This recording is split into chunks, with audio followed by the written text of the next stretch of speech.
Patchwork Girl of Oz by L. Frank Baum. Chapter 16. Princess Dorothy. Dorothy Gale was sitting in one of her rooms in the royal palace, while curled up at her feet was a little black dog with a shaggy coat and very bright eyes. She wore a plain white frock, without any jewels or other ornaments, except an emerald green hair ribbon, for Dorothy was a simple little girl and had not been in the least spoiled by the magnificence surrounding her. Once the child had lived in the Kansas prairies, but she seemed marked for adventure, for she had made several trips to the Land of Oz before she came to live there for good. Her very best friend was the beautiful Ozma of Oz, who loved Dorothy so well that she kept her in her own palace, so as to be near her. The girl's Uncle Henry and Aunt Em, the only relatives she had in the world, had also been brought here by Ozma and given a pleasant home. Dorothy knew almost everybody in Oz, and it was she who had discovered the Scarecrow, the Tin Woodman, and the Cowardly Lion, as well as Tik-Tok, the Clockwork Man. Her life was very pleasant now, and although she had been made a Princess of Oz by her friend Ozma, she did not care much to be a princess, and remained as sweet as when she had been plain Dorothy Gale of Kansas. Dorothy was reading a book this evening when Jellia Jamb, her favorite servant maid of the palace, came to say that the Shaggy Man wanted to see her. "All right," said Dorothy. "Tell him to come right up." "But he has some queer creatures with him, some of the queerest I've ever laid eyes on," reported Jellia. "Never mind, let them all come up," replied Dorothy. But when the door opened to admit not only the Shaggy Man, but Scraps, the Woozy, and the Glass Cat, Dorothy jumped up and looked at her strange visitors in amazement. The Patchwork Girl was the most curious of all, and Dorothy was uncertain at first whether Scraps was really alive or only a dream or a nightmare. Toto, her dog, slowly uncurled himself, and going to the Patchwork Girl, sniffed at her inquiringly. But soon he lay down again, as if to say he had no interest in such an irregular creation. "You are a new one to me," Dorothy said reflectively, addressing the Patchwork Girl. "I can't imagine where you have come from." "Who? Me?" asked Scraps, looking around the pretty room instead of at the girl. "Oh, I came from a bad quilt, I guess. That's what they say, anyhow. Some call it a crazy quilt, and some a patchwork quilt, but my name is Scraps, and now you know all about me." "Not quite all," returned Dorothy with a smile. "I wish you'd tell me how you came to be alive." "That's an easy job," said Scraps, sitting upon a big upholstered chair and making the springs bounce her up and down. "Margolotte wanted a slave, so she made me out of an old bed quilt she didn't use. Cotton stuffing, suspender button eyes, red velvet tongue, pearl beads for teeth. The crooked magician made a powder of life, sprinkled me with it, and here I am. Perhaps you have noticed my different colors? A very refined and educated gentleman named the Scarecrow, whom I met, told me I am the most beautiful creature in all Oz, and I believe it." "Oh, have you met our Scarecrow, then?" asked Dorothy, a little puzzled to understand the brief history related. "Yes, isn't he jolly?" "The Scarecrow has many good qualities," replied Dorothy, "but I am sorry to hear all this about the crooked magician. Ozma will be as mad as hops when she hears he has been doing magic again. She told him not to." "He only practices magic for the benefit of his own family," explained Bungle, who was keeping at a respectful distance from the little black dog. "Dear me," said Dorothy, "I hadn't noticed you before. Are you glass or what?" "I am glass, and transparent too, which is more than can be said of some folks," answered the cat. "Also, I have some lovely pink brains. You can see 'em work." "Is that so? Come over here and let me see." The Glass Cat hesitated, eyeing the dog. "Send that beast away, and I will," she said. "Beast? Why, that's my dog, Toto, and he's the kindest dog in all the world. Toto knows a good many things too, most as much as I do, I guess." "Why doesn't he say anything?" asked Bungle. "He can't talk, not being a fairy dog," explained Dorothy. "He's just a common United States dog, but that's a good deal, and I understand him and he understands me, just as well as if he could talk." Toto at this got up and rubbed his head softly against Dorothy's hand, which she had held down to him, and he looked up into her face as if he had understood every word she had said.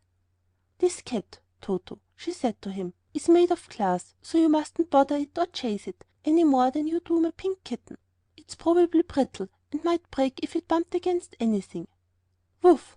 said Toto. That meant he understood. The Glass Cat was so proud of her pink brains that she ventured to come close to Dorothy, in order that the girl might see him work. This was really interesting, but when Dorothy petted the cat she found the glass cold and hard and unresponsive, so she decided at once that Bungle would never do for a pet. "What do you know about the crooked magician who lives in the mountain?" asked Dorothy. "He made me," replied the cat, "so I know all about him. The Patchwork Girl is new, 3 or 4 days old, but I've lived with Dr. Pipe for years, and though I don't care much for him, I will say that he has always refused to work magic for any of the people who came to his house. He thinks there is no harm in doing magic things for his own family, and he made me out of glass because the meat cats drink too much milk. He also made Scraps come to life so she could do the housework for his wife Margolotte." "Then why did you both leave him?" asked Dorothy. "I think you'd better let me explain that," interrupted the Shaggy Man, and then he told Dorothy all of Ojo's story, and how Unc Nunkie and Margolotte had accidentally been turned to marble by the liquid of petrification. Then he related how the boy had started out in search of the things needed to make the magic charm which would restore the unfortunates to life, and how he had found the woozy and taken him along because he could not pull the 3 hairs out of its tail. Dorothy listened to all this with much interest, and thought that so far Ojo had acted very well. But when the Shaggy Man told her of the Munchkin boy's arrest by the soldier with the green whiskers because he had been accused of wilfully breaking the law of Oz, the girl was greatly shocked. "What do you suppose he has done?" she asked. "I fear he has picked a 6-leaved clover," answered the Shaggy Man sadly. "I did not see him do it, and I warned him that to do so was against the law. But perhaps that is what he did, nevertheless." "I'm sorry about that," said Dorothy gravely, "for now there will be no one to help his poor uncle and Margolotte except this Patchwork Girl, the Woozy, and the Glass Cat." "Don't mention it," said Scraps. "That's no affair of mine. Margolotte and Unc Nunkie are perfect strangers to me, for the moment I came to life they came to marble." "I see," remarked Dorothy with a sigh of regret. "The woman forgot to give you a heart." "I'm glad she did," retorted the Patchwork Girl. "A heart must be a great annoyance to one. It makes a person feel sad or sorry or devoted or sympathetic, all of which sensations interfere with one's happiness." "I have a heart," murmured the Glass Cat. "It's made of a ruby, but I don't imagine I shall let it bother me about helping Unc Nunkie and Margolotte." "That's a pretty hard heart of yours," said Dorothy. "And the Woozy, of course." "Why, as for me," observed the Woozy, who was reclining on the floor with his 4 legs doubled under him, so that he looked much like a square box, "I've never seen those unfortunate people you are speaking of, and yet I'm sorry for them, having at times been unfortunate myself. When I was shut up in that forest I longed for some one to help me, and by Ojo came and did help me. So I'm willing to help his uncle. I'm only a stupid beast, Dorothy, but I can't help that, and if you'll tell me what to do to help Ojo and his uncle, I'll gladly do it." Dorothy walked over and patted the Woozy on his square head. "You're not pretty," she said, "but I like you. What are you able to do? Anything special?" "I can make my eyes flash fire, real fire, when I'm angry. When anyone says 'Grizzle Crew' to me, I get angry, and then my eyes flash fire." "I don't see as fireworks could help Ojo's uncle," remarked Dorothy. "Can you do anything else?" I thought I had a very terrifying growl," said the Woozy with hesitation, "but perhaps I was mistaken." "Yes," said the Shaggy Man, "you were certainly wrong about that." Then he turned to Dorothy and added, "What will become of the Munchkin boy?" "I don't know," she said, shaking her head thoughtfully. "Ozma will see about him, of course, and then she'll punish him. But how, I don't know, 'cause no one has ever been punished in Oz since I knew anything about the place. Too bad, Shaggy Man, isn't it?" While they were talking, Scraps had been roaming about the room and looking at all the pretty things it contained. She had carried Ojo's basket in her hand until now, when she decided to see what was inside it.